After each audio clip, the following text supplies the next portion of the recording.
কত ভাত খেতেছে কেন? তো কি দিয়ে দিব? হ্যাঁ? কি দিয়ে দিব? আর তোমার বোন মুরগির গোস্ত দা ভাত খেতেছে, বুঝলাম না আমি কিছু। ও মুরগির গোস্ত খাইতে ভালোবাসে, সেই জন্য ওর জন্য ভুনা করে দিছি।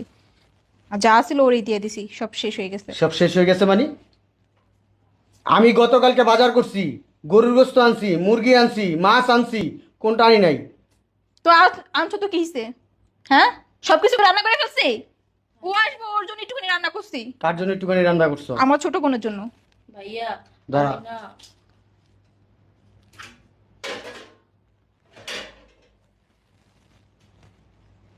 কি সমস্যা তোমার? গোস্ত তো রান্না করা।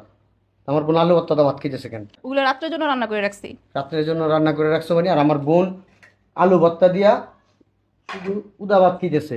বুঝতেছি না তো আমি কিছু তোমার ব্যাপার স্যাপার। তো ওদের জন্য কি আমি রান্না করছি নাকি? ওগুলো আমার